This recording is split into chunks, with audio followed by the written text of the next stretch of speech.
It's not anything to be ashamed of to say, well, it kind of looks like that structure's worked quite well for the entire duration of mankind, and so maybe we mess with it at our peril. You're hearing about family values from the childless and unmarried. Don't follow them. The women have to stop blaming men for their sense of malaise or misery. I didn't create you people to kill and torture and rape each other. I created you to be good to each other. I love the God who had a flood.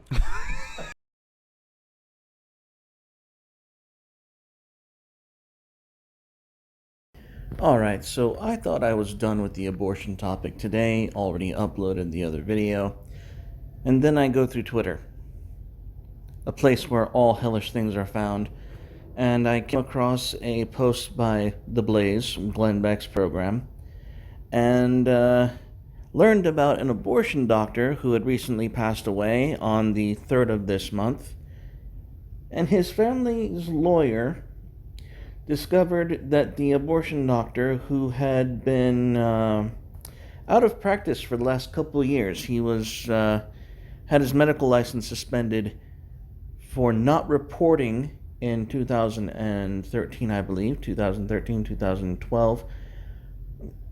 He failed to report that he performed an abortion on a 13-year-old. So his medical license was suspended, he was no longer practicing. Yet, now, so he dies, they go in to retrieve his effects, and they find 2,246 remains of medically preserved fetuses from abortions. And as I'm sitting here reading this, I'm going, well, yes, that is really, really, really gross. Absolutely gross. But then your mind starts to wonder and try to ask, why?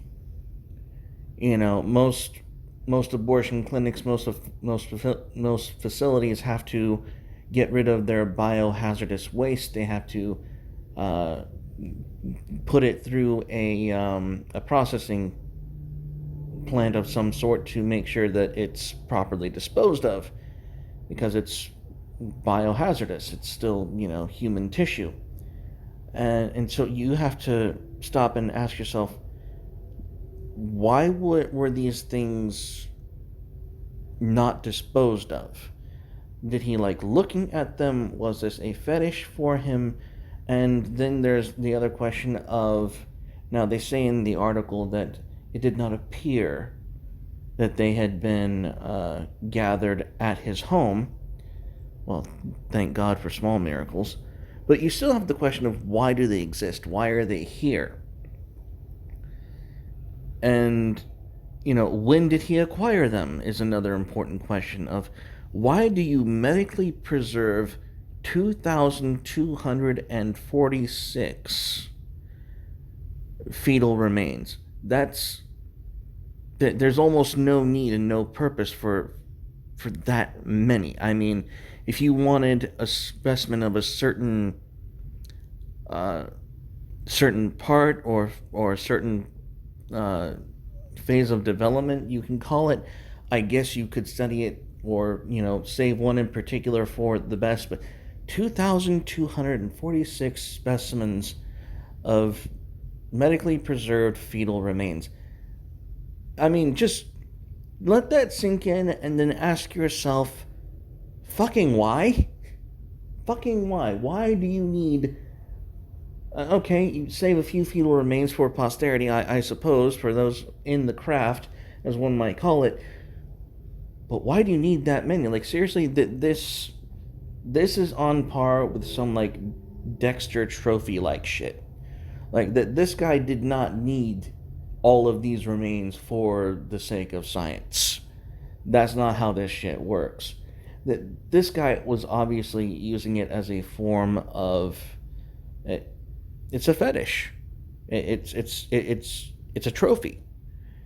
It's his body count, and he made sure that he knew how many he had in his possession for whatever reason. I'm going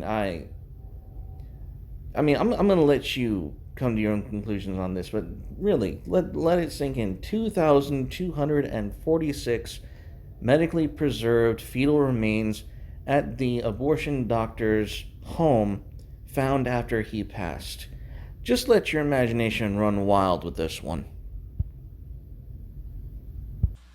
Alright guys, real quick, if you guys like the channel, feel free to please leave a donation so we can keep the channel going. All donations go to support the channel, more equipment, better content. But if you don't want to just leave a donation, feel free to jump by Carnal's Menagerie. We sell basically t-shirts. If you have any kind of carnalism that you want to see on a t-shirt, please go ahead and leave it in the comments and I will get that uploaded for you. But guys, this is how you support the channel. Anyways, thank you guys as always, and just remember, stay carnal. Bye guys.